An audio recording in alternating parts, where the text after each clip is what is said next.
Chapter 9. Elizabeth passed the chief of the night in her sister's room, and in the morning had the pleasure of being able to send a tolerable answer to the inquiries after which she very early received from Mr. Bingley by a housemaid, and some time afterwards from the two elegant ladies who waited on his sisters. In spite of his amendment, however, she requested to have a note sent to Longbourn, desiring her mother to visit Jane, and form her own judgment of the situation. The note was immediately dispatched, and its contents as quickly complied with. Mrs. Bennet, accompanied by her two youngest girls, reached Netherfield soon after the family breakfast. Had she found Jane in any apparent danger, Mrs. Bennet would have been very miserable. But being satisfied on seeing her, being satisfied on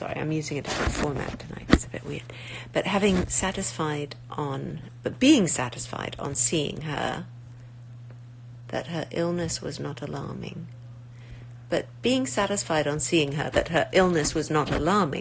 She had no wish of her recovering immediately, as her restoration to health would probably remove her from Netherfield. She would not listen, therefore, to her daughter's proposal of being carried home. Neither did the apothecary, who arrived about the same time, think it at all advisable. After sitting a little while with Jane, on Miss Bingley's appearance and invitation, the mother and three daughters all attended her into the breakfast parlour. Mr. Bingley met them with hopes that Mrs. Bennet had not found Miss Bennet worse than she expected. "Indeed I have, sir," was her answer. "She's a great deal too ill to be moved. Mr. Jones says we must not think of moving her. We must trespass a little longer on your kindness." "Removed!" cried Bingley. "It must not be thought of. My sister, I am sure, will not hear of her removal." "You may depend upon it, madam," said Miss Bingley with cold civility, "that Miss Bennet shall receive every possible attention while she remains with us." Mrs. Bennet was profuse in her acknowledgments. "I am sure," she added, "if it was not for such good friends, I do not know what would become of her, for she is very ill indeed, and suffers a vast deal, though with the greatest patience in the world, which is always the way with her, for she has, without exception, the sweetest temper I ever met with. I often tell her my other girls, they are nothing to her. You have a sweet room here, Mr. Bingley, and a charming prospect over that gravel walk. I do not know a place in the country that is equal to Netherfield. You will not think of quitting it in a hurry, I hope, though you have but a short lease." "Whatever I do is done in a hurry," replied he, "and therefore, if I should resolve to quit Netherfield, I should probably be off in 5 minutes. At present, however, I consider myself as quite fixed here." "That is exactly what I should have supposed of you," said Elizabeth. "You begin to comprehend me, do you?" cried he, turning towards her. "Oh, yes, I understand you perfectly. I wish I might take this for a compliment, but to be so easily seen through, I am afraid, is pitiful." "That is as it happens. It does not necessarily follow that a deep, intricate character is more or less estimable than such a one as yours." "Lizzie," cried her mother, "remember where you are, and do not run on in the wild manner that you are suffered to do at home." "I did not know before," continued Bingley immediately, "that you were a studier of character. It must be an amusing study." "Yes, but intricate characters are the most amusing. They have at least that advantage." "The country," said Darcy, "can in general supply but few subjects for such a study. In a country neighbourhood you move in a very confined and unvarying society. But people themselves alter so much that there is something new to be observed in them forever." "Indeed, yes," cried Mrs. Bennet, offended by his manner of mentioning a country neighbourhood. "I assure you there is quite as much of that going on in the country as in town." Everybody was surprised, and Darcy, after looking at her for a moment, turned silently away. Mrs. Bennet, who fancied she had gained a complete victory over him, continued her triumph. "I cannot see that London has any great advantage over the country, for my part, except the shops and public places. The country is a vast deal pleasanter, is it not, Mr. Bingley?" "When I am in the country," he replied, "I never wish to leave it, and when I am in town, it is pretty much the same. They have each their advantages, and I can be equally happy in either." Now I go all the way back up here. "Indeed, Mamma, you are mistaken." What? Sorry, you saw my ceiling and now I've lost my thing. Somewhere here. There we go. "Indeed, Mamma, you are mistaken," said Elizabeth, blushing for her mother.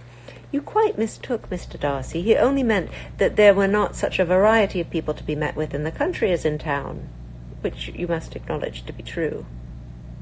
"Oh, certainly, my dear. Nobody said there were. But as to not meeting with many people in this neighbourhood, I believe there are few neighbourhoods larger. I know we dine with 24 families." Nothing but concern for Elizabeth could enable Bingley to keep his countenance. His sister was less delicate, and directed her eye towards Mr. Darcy with a very expressive smile.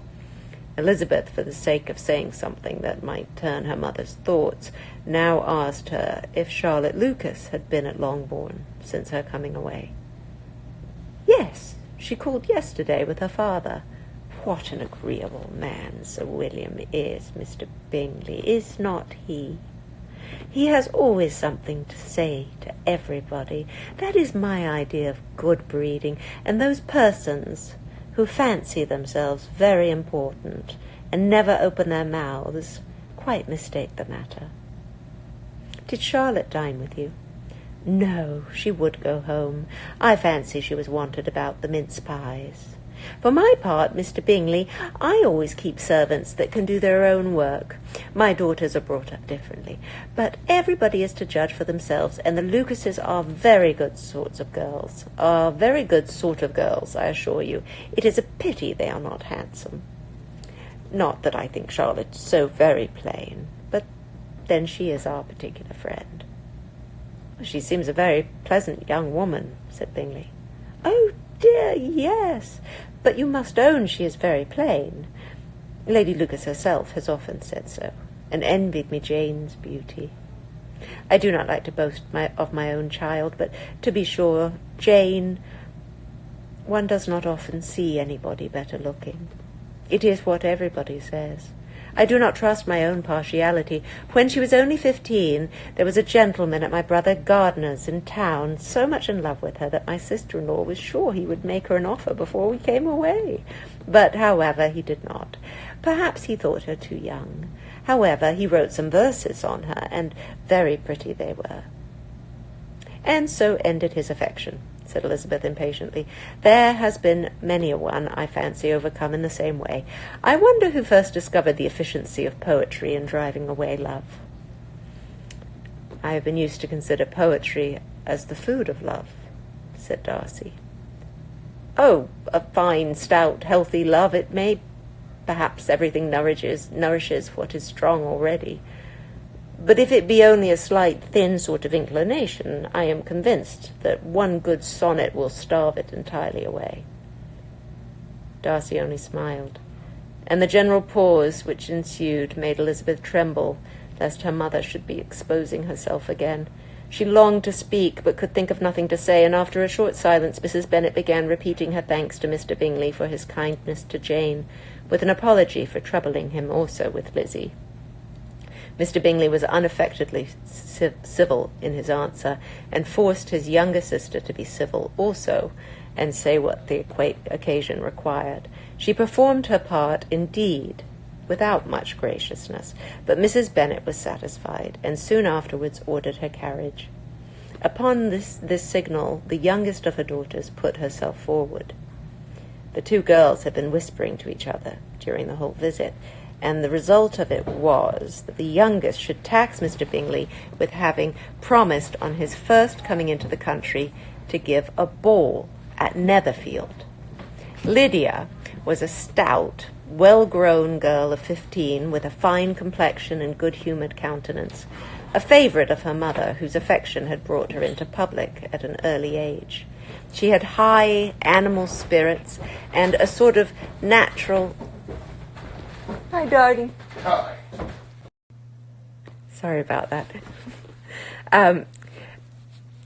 Lydia was a stout, well-grown girl of 15, with a fine complexion and good-humoured countenance, a favourite with her mother, whose affection had brought her into public at an early age.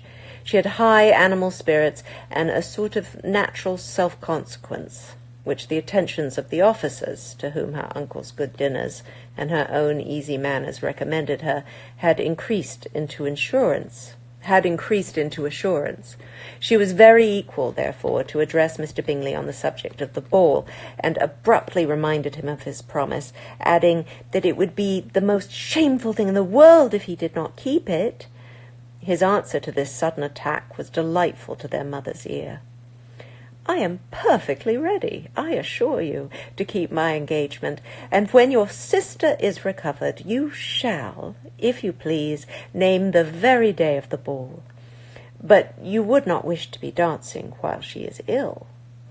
Lydia declared herself satisfied. "Oh, yes!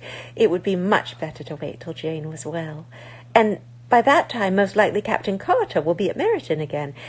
And when you have given your ball," she added, "I shall insist on their giving one also. I shall tell Colonel Forster it will be quite a shame if he does not."